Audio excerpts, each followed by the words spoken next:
आरोग्य केंद्र हवं, पण नाना नानी पार्कच्या जागी नको. याबाबत आयुक्त आणि अधिकाऱ्यांनी मान्य केलं होतं. तरीही जनतेचा विरोध डावलून आरोग्य विभागाचा कंटेनर ठेवण्यात आलाय.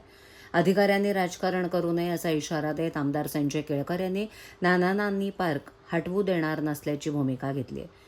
भाजपाच्या खोपट येथील कार्यालयात झालेल्या जनसेवकाच्या जनसंवाद या कार्यक्रमात केळकर बोलत होते. यावेळेला नगरसेवक दीपक जाधव, सुनेश जोशी, सुरेश कांबळे, नगरसेविका नम्रता कोळी, जयेंद्र कोळी, शेखर पाटील, विशाल वाघ उपस्थित होते. ज्ञानेश्वर नगर इथे जवळपास उद्यान नसल्यानं येथील लोकप्रतिनिधी आणि रहिवाशांना नाना नानी पार्क हवंय.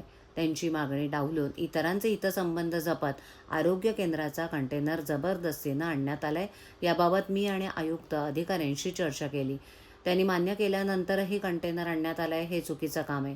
अधिकारी लोकांचं काम करण्याऐवजी राजकारण करू लागलेत, अशी टीका करत केळकर यांनी पार्क हटवू देणार नाही याचा पुनरुच्चार केला. माध्यमांशी बोलताना केळकर म्हणाले की भाजपा सत्तेत सहभागी झाली आहे, पण सत्ता चालवणारे दुसरेच आहेत. त्रुटी आढळून आल्या तर विरोधकांची भूमिका बजावू आणि लोकहिताच्या कामांना पाठिंबा देऊ, अशी भूमिकाही स्पष्ट केली. सॅटिस पुलावर एसटी बस आगीच्या भक्षस्थानी पडली. जवळ अग्निशमन केंद्र नसल्यानं दुर्घटनेची तीव्रता वेळीच कमी करता आली नाही.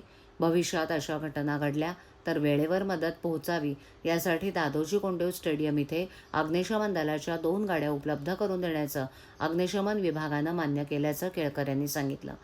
जनसेवकाचा जनसंवाद या कार्यक्रमात काही लहान उद्योजकांनी देखील उपस्थित राहून तक्रारी केल्यात. कल्याण पडघा मार्गावर राज्य शासनाची विकास कामं सुरू असून एका मोठ्या इन्फ्रास्ट्रक्चर कंपनीला काम देण्यात आले. या कंपनीकडून अनेक लहान लहान कंपन्यांनी कामं घेतली आहेत.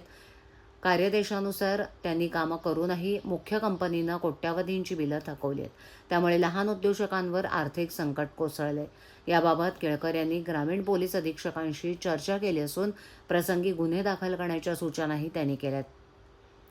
कार्यक्रमात प्राप्त तक्रारीनुसार शिक्षण अधिकाऱ्यांशी चर्चा करून घोडबंदर येथील CBS शाळेची चौकशी करण्यात येणार आहे. तर RTO कार्यालयातील भ्रष्टाचार थांबवण्यासाठी RTO दलालमुक्त करण्याबाबत प्रादेशिक परिवहन विभागाच्या आयुक्तांशी चर्चा करण्यात आली आहे. त्यानुसार कृती आराखडा तयार करण्यात येणार असल्याची माहिती केळकर यांनी दिली.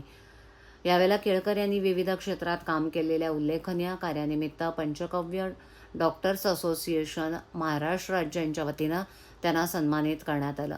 समतोल फाउंडेशनचे विजय जाधव, अटल फाउंडेशनचे गणेश राजे, डॉक्टर राजे आणि अन्य पदाधिकाऱ्यांनी हा सन्मान केलाय.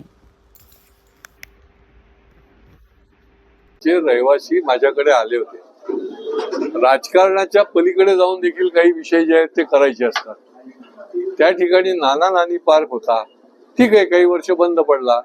त्या ठिकाणी लहान मुलांना खेळायला आजूबाजूला मैदान नाही, तर ते करण्याच्या ऐवजी त्या ठिकाणी जाणून बुजून आरोग्य केंद्राचा ते कंटेनर जो आहे तो ठेवण्याचा प्रयत्न केला. आता वास्तविक मी महापालिकेच्या अधिकाऱ्यांना स्पष्ट सांगितलं होतं, आयुक्तांना पण सांगितलं होतं की तुम्ही स्वतः विचार करायला पाहिजे की बाजूला आजूबाजूला कुठे जागा असेल तर त्या ठिकाणी हा कंटेनर ठेवून आरोग्य केंद्र चालवता येईल. आणि या ठिकाणी मुलांना खेळणी आणि सगळे नाना नानी पार्क जो आहे तो अद्ययावत करून देता येईल. त्या भागामध्ये दुसरीकडे कुठे काही मैदान नाही किंवा अशा प्रकारची सोय नाही. परंतु मला जे काही निदर्शनास आलं की जाणून बुजून त्या ठिकाणी ही म्हणजे पोलिसांनी सुद्धा जे वागले ते चुकीचं वागले. मला जी माहिती मिळाली की अशा प्रकारे एकतर्फी पोलिसांनी काम करता कामा नये.